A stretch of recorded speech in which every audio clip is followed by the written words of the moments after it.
everyone, and welcome to the next episode of Exclusive, the podcast produced by PaperStreet Web Design and Marketing. As always, I'm your host, Nancy, the Client Success Manager here at PaperStreet, and today I'm joined by Allison, our Content Director. Allison, thank you for joining me today. Of course, happy to be here. As I frequently mention on the show, content is actually how I got started in the legal marketing industry. So today, Allison and I are going to share a little bit of our trade secrets with you. We're going to share the web tools that we feel are the most effective and the most user-friendly for when it comes to creating your own content for your website. And the great thing about these tools is that even if you hire an agency like PaperStreet to write your content, or if you have your writers, the attorneys at your firm writing the content or something like that, most of you can use these tools in your everyday content marketing work so that it'll just be real easy for you to use. The first one I'm going to mention today is something called Plagium. And the reason I'm mentioning Plagium is because a lot of our clients come up to us saying, I want to use AI content. I think it's going to be great for my blogs and things like that. Now, Allison and I could probably talk for about an hour about why you shouldn't be using ChatGPT and those things to write the majority of your website content. But what we do often encourage is for our firms to use it as a starter or an outline or inspiration guide and things like that. The problem, however, is that a lot of times when our attorneys or our staff members or anything like that, we try to use ChatGPT, your instinct is, hold on a second, I need to make sure that I changed enough of what's out there or I adjusted it to speak like I speak or a human would speak and not just AI. So I discovered Plagium years ago, so I'll share my screen and show you what it looks like. It's a free tool. And like I said, it's not something that you have to pay money for. Plagium.com, Plagium.com, for those of you who are not screen sharing with me. And you see here that it has two uses. You could use it as a plagiarism detector, so that would be great if you have an agency, a person writing for you or something along those lines. And then there's also an AI detector, which is the use that I particularly like it for. So it's certainly not perfect, but what it's it's very easy to use. You go to the content that you have in question. It could be a Word document, it could be a Google document, it could be something already on a website. And you go ahead and you click whatever text you're looking to look at. Copy, like everyone else knows how to do. Hopefully you know how to use copy and paste. You plug in the places that you're looking to check. You check your text. It gives you usually a couple of seconds to do, not too long. And as you see here while we're waiting, that you can pay for it if you need to, but we never really have to do that. But fortunately, a blog post that I have written for PaperStreet, it says was very likely written by a human, and in fact it was written by me. So like I said, this is a great tool to just double check yourself, just make sure you're not relying on AI too much. And then, like I said, you could also use it for if you have someone writing the content for your firm and you just need to make sure that there's nothing else that they could be doing. With that, Allison, I think you have a very similar tool that's great for the plagiarism perspective. So let's jump into that. That's right. So we use Copyscape as a plagiarism checker, but it also has what we call a batch search. And it will allow you to basically create and curate your own library. So if you have teams that are submitting content, maybe you have some writers on staff or even just attorneys that are submitting material, you can run it and search it against everything that you have produced yourself internally, which helps make sure that it's not duplicate. Duplicate copy is something everyone at PaperStreet fears. It's bad for SEO. We of course never want to, do anything that's related to plagiarism. So we make sure that everything we're sending to a client, everything goes through Copyscape. Copyscape does have a free search tool. So if you're not using it, in mass like we are, you could certainly, still get the value of it without making a paid account. But just like Nancy showed, you would basically take your copy from the material that was being submitted to you. You can search for the internet only, or you can do your private index. And that's going to be, the part of this function that's going to allow you to build your own library and check it within there. What we love about Copyscape is when you do the search and it pulls up the material. So you can see this is actually pulling up the page that it's on, but it does allow you to compare the text. in certain instances, there's always going to be some things copied. If you're citing law, for example, or if you're quoting somebody from a news article, those things are going to pull up likely across lots of articles. But when this comes back, it'll say, matching 2%, 10%, something really low. And we can easily see based on what it's highlighting exactly what's duplicate. So it allows us to really monitor and make sure that everything we're putting out is 100% unique. All right, it's always very helpful to use. And like I said, just be careful with it. Like I said, because some of our attorneys will see that, like, if you're talking about a slip and fall accident, yes, exactly what Allison's saying. Sometimes a lot of lawyers are going to say the same exact thing about slip and fall, but it's really great to use because it'll show you what's similar and what's not. So it gives you a good idea of what you're doing. All right, then the next one I'm going to talk about is something that PaperStreet includes with all of our websites that we create for our clients. And it's something that I used a lot back in my SEO content manager days. And it's something that I recommend almost everybody who gives any sort of interest SEO to use. Like I said, if you design a website with PaperStreet, we have it on there for you, but you could look into the option for it yourself. And that particular tool is called Yoast SEO. Yoast SEO. And it is something that goes with your WordPress. Okay. It's a very helpful tool. And what it does here is it outlines different aspects of the content that you've put on the web. So, what I did here was I looked at one of our recent blog posts that I did for PaperStreet. There's Allison's old dog there. And what we do here is you can look and you can see different aspects of what you want to look at when you're looking at this content from an SEO perspective or just in general.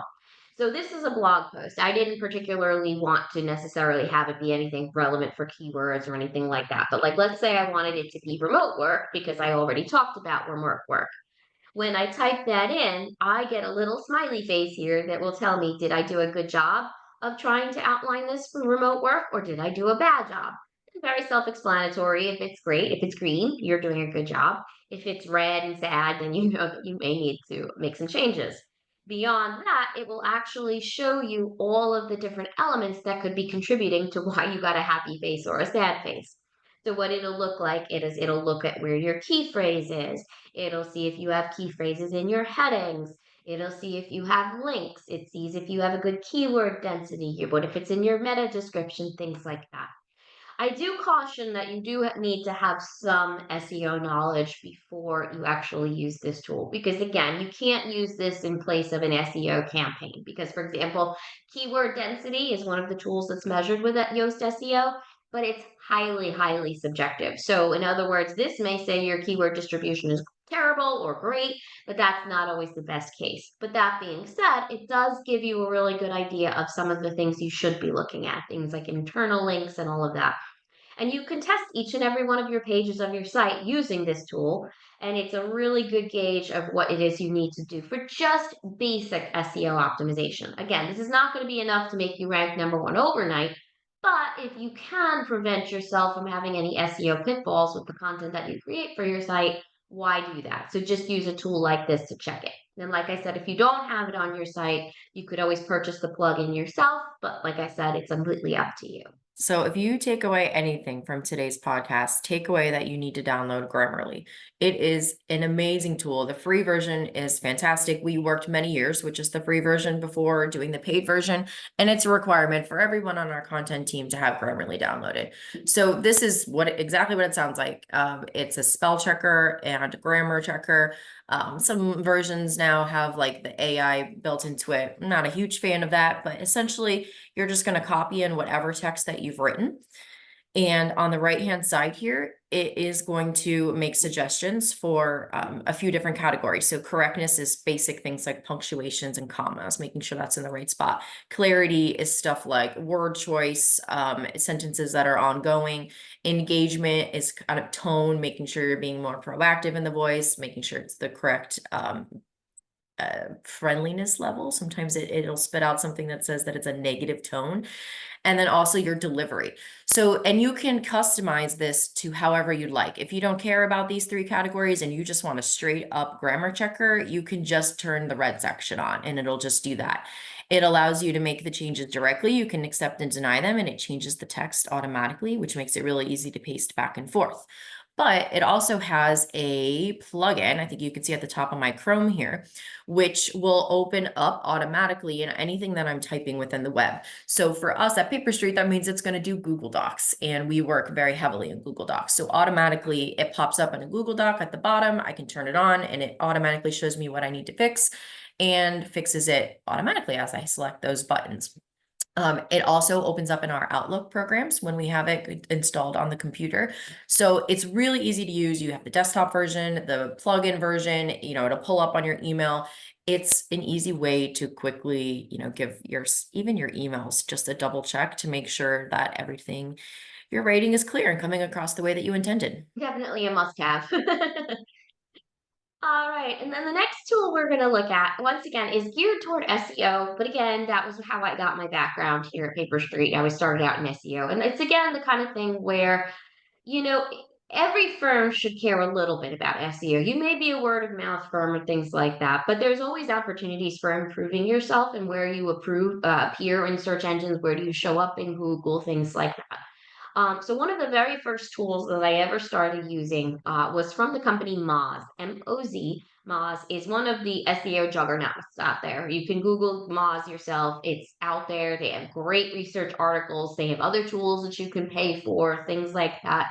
So everybody should be familiar with Moz if you care about SEO. Now, the great thing about Mozbar, which is the tool I'm about to show you, is Mozbar is free and it gives you a quick way to scan either your own website for areas improvement on the content of your site and SEO, or it will allow you to see what your competitors are doing. So that's also a very important tool to look at if you're trying to manage this stuff yourself, or if you're looking to perhaps check something that maybe your own marketing team is going to do. So what I do is I have the Chrome add-on to Mozbar to my Chrome right here. So you can see that you can add it to Chrome, and I believe you can add it to Edge as well. I don't use Edge very much. But when you go to look at Mozbar, it will show you different aspects of the page itself. So for example, I'm looking at the paperstreet.com homepage, and it will show you what is the URL I'm looking at. What is the page title of the page that I'm looking at? What is the meta description? And if you've ever listened to any of our SEO podcasts, you'll know that we harp a lot about what is your page title, what is your meta description, what is your H1, what is your H2. So this is really great because it shows if your page is structured properly from a content perspective in terms of those SEO content markers that are going to be what shows up in Google for you. And these are the tools that always show up for free. So you can use this on any website. You don't have to pay for anything. Now, other tools you're going to have to upgrade for. Again, this is meant to be largely the free tools, so you don't have to worry too much about it. But like another free tool, part of it that's really great to know is your page authority. How good are you in terms of does Google think you're a trustworthy site? So you could take a look. Again, you should have some familiarity with SEO tools before you start diving into this sort of thing. But it'll show you your domain authority, it'll show you your page authority, and again, if this is something that you really care about, you can pay for the actual service and it'll show your linking domains, your inbound links, and things like that. And even still, again, this may be a little tough for people who don't have a real SEO knowledge, but it also shows some really important SEO technical data, such as how long your page took to load, what is your cache looking at, do you have the all important sitemap, things like that, make sure it's part of that, and things like that. So, again, if you have a basic SEO knowledge and you feel pretty confident in your abilities, you can go ahead and pay for the subscription. But if you're just looking at it from a content perspective and want to make sure that your content is structured in an SEO friendly way with the tools that we've outlined are the most important SEO metrics to look at, this will do that for free for you. So again, it's a great tool. And again, Moz is one of the SEO complete juggernauts off there. So if you're not already familiar with Moz and you do SEO or you care about it, definitely check out Moz in general.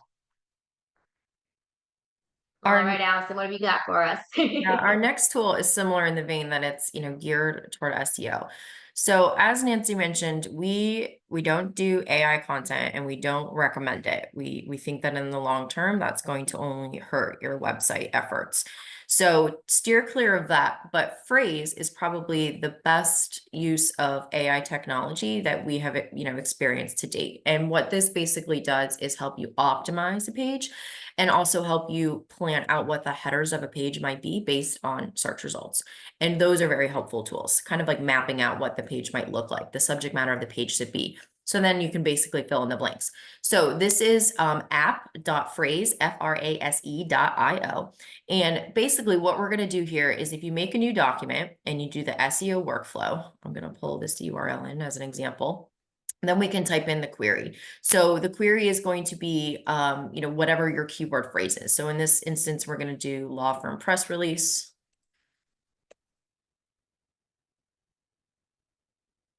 Create, oops, I was supposed to uncheck that button. Let me go back, hold on. So there's this button at the bottom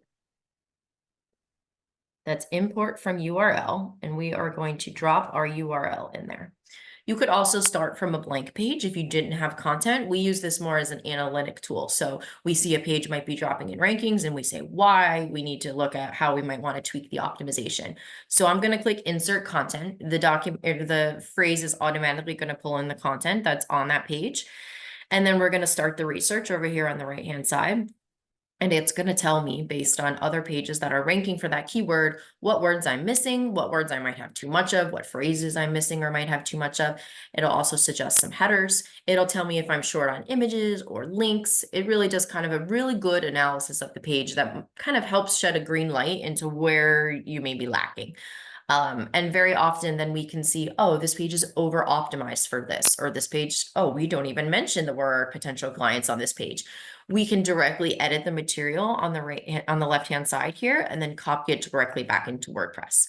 So it has really streamlined our kind of guessing of where, that optimization might be off.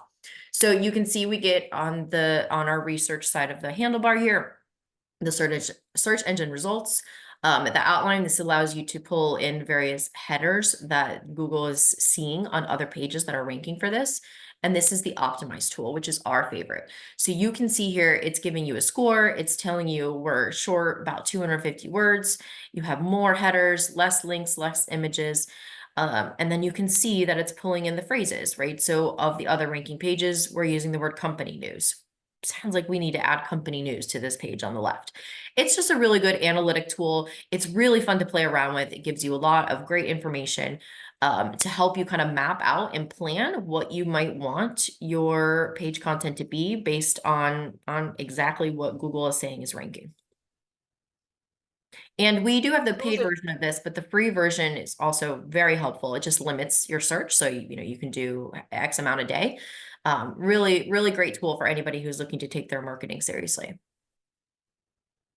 I have to laugh, and this is just something that our listeners have to take into consideration. But when I started doing SEO, and I was very heavily into SEO content, that tool didn't exist. Okay, there was nothing like that. I was doing it myself. I was checking pages, doing all this data myself, things like that. So the point is not to show I'm old. The point is to show that what you really need to do is you really need to be keeping up on these trends. So, like I said, so you may not even know that these tools exist out there. You may say, "Oh, I use Moz, right? That's all I need in life," and that's great.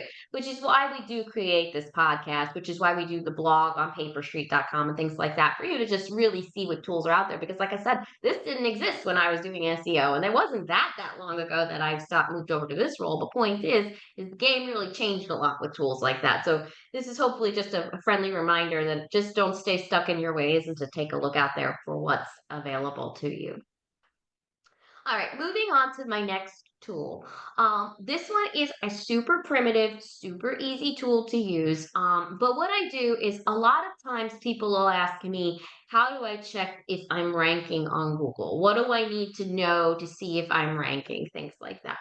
So one of the first things, I mean, this is not a tool by any means, but I just wanted to share my screen because a lot of times our clients will ask me about this. One of the best ways to show if you're ranking on Google always is to do an incognito search. So you pull up an incognito window, and then that's where you type in the phrase that you're looking for. So for example, if I was doing Los Angeles personal injury lawyer, so that's a popular keyword phrase, as you probably would suspect. Now, this is going to be less biased than other places. I'm certainly not in Los Angeles and things like that. So it allows you to truly see where you're ranking, who your competitors are, things like that. But forgetting that tool, because I'm just point of this podcast is to show tools. So let me show you a tool that I is really free, is always easy to use, and things like that. So let's say that you wanted to check your site really quickly to see where you were ranking for certain phrases. So, for example, I'm going to do paperstreet.com. Okay.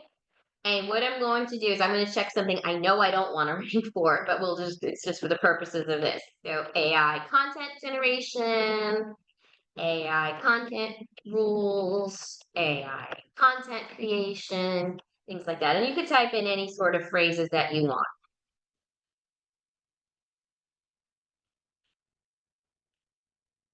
Okay, so those I'm just putting in four, but this tool is SEOreviewtools.com and the checker portion of this. It's free and it allows you to check 10 different phrases. I'm only putting in four because I don't want the scan to take too long. And I just wanted to show you what the results will look like. Again, this episode, if you're listening on Spotify or Amazon or Apple or anything like that, you can listen to it. But if you do get to take a look at the actual tool itself, you can go ahead and watch this on YouTube so that you can see how it will work when you're doing that. So here's the check.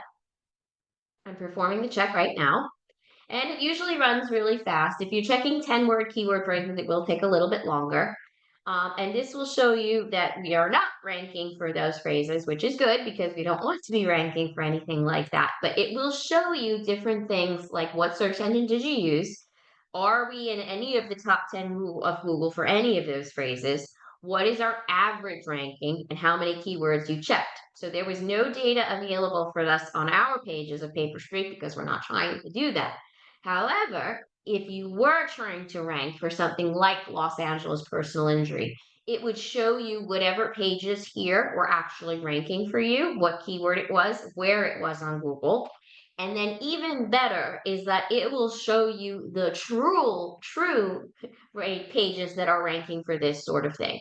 So if you want to know who is my competitor ranking for this, don't just become in your head and think you know who all your competitors are. You should use a tool like this to see, oh, okay, this is my number one competitor because they're ranking number one. And it will let you go to that particular page and see what's on that page. And that will help inspire you to say, oh, okay, this is what my content needs to look like if I'm trying to rank. And like I said, it does show you a bunch of different options. And here again, this is something that you could pay for to get it a little more descriptive if you need to. But again, trying here to just do this really fast, you don't want to necessarily do that. And like I said, it has different options like free traffic check and things like that. So I've used a bunch of these generators over the years and all of that, but this, for all the time that I've been doing this, has stayed the easiest, the most user friendly, and is a good gauge to just really quickly check where you are with your rankings and to just get a feel for who is ranking for the phrases. Because again, what you think is ranking for number one is not always the case. And as complicated as that is, I often have to explain that to our clients, but SEO is a tricky beast to master. All right, swapping back over to you, Allison. So the next one we're going to look at is Screaming Frog. Screaming Frog is a report that basically crawls your website and gives you kind of like a technical analysis of it. It can help you determine where all your URLs are, which is really important for us. And then also, if anything is redirecting, it can tell you a whole bunch of things. But essentially, we use a Screaming Frog report for every website that comes to us. We consider it kind of like a checkup, like a health checkup. It's important for us to identify if there are any orphan pages, which might be pages on your website that exist, like they're out there in the World Wide Web, but they're not linked anywhere on your website. They're not a hyperlink or they're not in the menu. So they have somehow become detached and they're not accessible. And we need to account for those. They need to be pulled back into the menu or removed if they're no longer relevant. So we always do a check for the orphan pages, and this is kind of how we do that. So the Screaming Frog, I'm not going to run the report because it does take several minutes, but it looks like this when it's running. It's a free download. Of course, there's a paid version. But basically when you're done, it's going to spit out a report that looks like this. I joke in our kickoff calls with clients that it's a really scary report, the initial data dump. There's a lot of information here. And you don't necessarily need all of it. The first few fields are the most important in what we're looking at. So first, it's going to give you a full list of every URL on the website, often thousands and thousands. It's pulling in every blog post, every PDF, every image, every vcard file, all of your every page that might be like CSS files or JavaScript, all that kind of material. It's going to tell you what kind of page the content is. So, a text HTML is going to be a page that you can actually, load up and read. It's not a code page. The status of the page, is it breaking? Is it redirecting? Is it indexable? It's going to tell you the title tag, how long the title tag is, the meta description, how long the meta description is, so forth and so on. It gives you all sorts of information. This makes it really easy for you to sort the URLs and really kind of get a picture of all of the URLs on your website and then the health of each of those links. From an analytics standpoint, it's a great tool, very valuable to run on a regular basis. We run it at the beginning of projects and then again at the end of projects to make sure that nothing is missed. So if you're looking to kind of do a back-end checkup, a Screaming Frog is a great place to start. Yeah, and it's interesting because a lot of us here at PaperStreet, not just the content side of things, will use that to check different things. So the Screaming Frog report is really good because like it'll show you just how big your website is. Because like if you're looking for a quote for a web design, you're just trying to figure out how large your size is, it shows you that. It has an option to show you when the last time someone updated a page was, which is really great. So Right. you can see if nobody's touched a page in 5 years. It's really great to show you which pages are available to be indexed, which Allison did show you. And what's really important about that is a lot of times people will say, this page isn't showing up on Google. Why? Why isn't it showing up on Google? One of the most important things is it allowed to be indexed by Google for whatever the reason? So that also shows up in the report. Like I said, it may not be the top tool that you would use for necessarily purchasing or anything like that for your site, but it is super helpful if like you're just going through a website overhaul and you want to just buy it for like a month and just use it to gauge your site like at the beginning or the end or something like that. But it really shows you a lot of really helpful data. And honestly, if there's sections that you have no idea what it means, you can mostly ignore that. I mean, I know when I generate the reports for our team, some of these things I'm like, I don't know what that part means, but it's okay. You don't have to know what everything means. And you can just use it for whatever the parts you do know, or pass it along to an agency who could explain it to you or things like that. So it's a really great tool just to have for overall everything with your website. So for my last of the top 10 tools I recommend, this I'm kind of cheating a little bit because this is not necessarily just a content tool, but as Allison mentioned that Grammarly is her you must use Grammarly tool, you must use Google Analytics, okay? You must. I don't care if you're a word of mouth firm, I don't care if you're an am law firm. You cannot take the health and the status and the performance of your website for granted, okay? Because the problem is that even though you might be successful, you're successful, a lot of times clients will come to us when they hit the we're not successful anymore portion of the program. What went wrong? Things like that. If you are not using a tool, specifically like Google Analytics or GA4 as it now is, to really check how your site is performing, that's where these cliffs happen. This is where people say, I had a pay-per-click campaign, it failed. Well, were you tracking the performance? Were you looking at Google Analytics? I had an SEO campaign that failed. Were you looking at those data? Even social media. Google Analytics will actually look at your social media performance for you as well. So I would just want to show you again, Google Analytics is pretty intimidating when you're looking at it for the first time and if you don't have knowledge in this sort of area. That being said, any agency you're working with should be able to show you what this is going to look like and things like that. So this is a demo account, and this is for PaperStreet's new review collecting tool. So this is not really active data for anything, but it's really important to show you because this is what Google Analytics 4 can show you. It can tell you how many active users were looking at your page, who is new, who created an event. Now, an event from the law firms, if you're listening to us, or a business, or even a doctor's office, is going to be a conversion. Who contacted you, who completed the contact form, things like that. So you'll be able to measure how many actual events occurred, which of these are key results. You can see where is your website being viewed, who's looking at it. And then specifically for content purposes, There's ways to look at your page titles, your screens, and other page performances of your site. Now, this page that I'm showing you right now, Google Attorney Review Me.me, is just a one-page site that we use to log into our client review portal. That being said, it will show you how many people have looked at this page, how many people have spent time on this page, did they actually conduct an event, what was the value of that event, and things like that. So here's a great way to see different pages of your site. Are people looking at our attorney bios? If they are, maybe they need a new look. Is anyone reading our blog? You can go and take a look at that. And you can set this up for a huge amount of tools. Again, this one is very limited because it's the demo account, but you can see who your audience is, where they're located, what are their demographics, what is their behavior. In other words, did they come in on your homepage? Did they come in from something else? Did they use Google? Did they just type in your law firm's name directly? Things like that. So really, if no one at your firm or your business is looking at Google Analytics, I highly suggest that you go and have someone at your company do a Google Analytics training course. There's plenty of them out there. There's cheap options like Udemy. There's cheap options out there. And Google Analytics, I think, has its own certification that you could take to use it. So again, don't pretend you're an SEO genius or a pay-per-click genius just because you've done that certification, but it gives you enough of a mindset that you can look at the data and see those potential pitfalls. And what I always love to mention is you need to look at those Google Analytics data if you're working with an agency. And here's why: because yes, your agency may know different things more than you do. Maybe they know how to fix things like bounce rate or things like that. But it also forces your agency, to whoever's working on your marketing, to have some accountability. So, for example, if you go to look at it and you see your event counts of 3, no one's completing your contact form, you could say to your agency, why? What is happening here? What is the problem?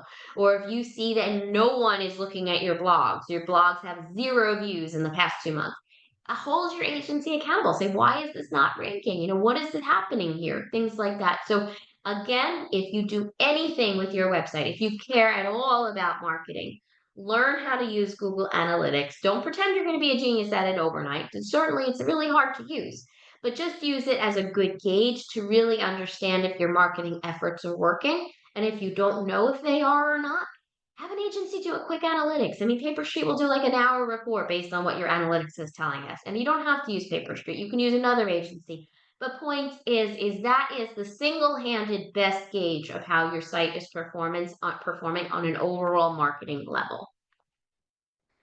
All right, Allison, what's your last tip of the day for us? So I want to share with everyone ScreenPal. And if you are managing a team, ScreenPal is a great tool to bookmark. It's a screen recording platform that allows you to record what you are doing on your screen, and with or without voice. So if you don't want to talk, you don't have to. For us on the content team, something we're commonly asked is, how do I do X, Y, and Z in WordPress, right? How do I add a tag? How this image isn't showing correctly? What am I doing wrong?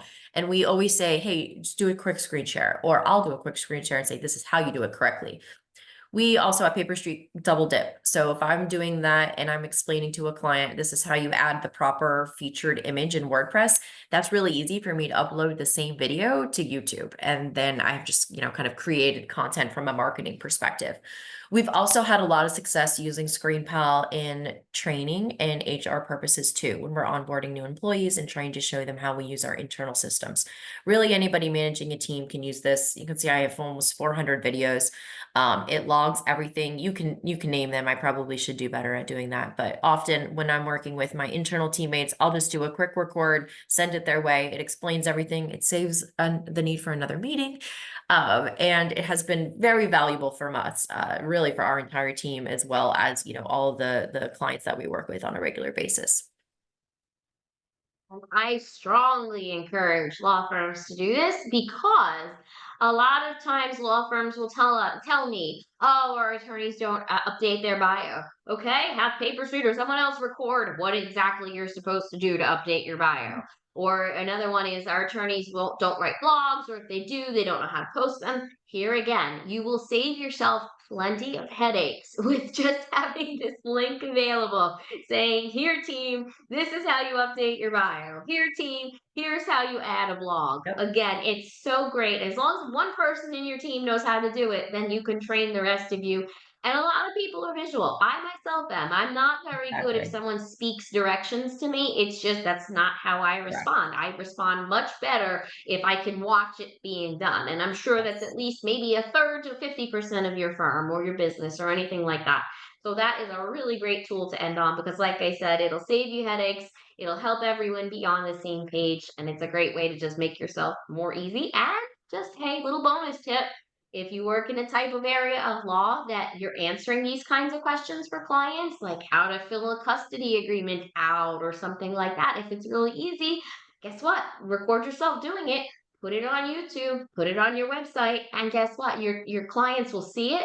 They'll use it for what they need to do, so you don't have to add 16 million emails about it. If you're that really great helpful authority and you can share with your potential clients how they need to do things, bonus, put it on social media and YouTube and things like that, and you'll get a following. So once again, it's one of those multi-purpose tools that you may not see how wonderful it is right off the bat and then realize it's a real game changer. All right. So between Allison and I, hopefully we've given you some helpful food for thought in terms of tools you can be using.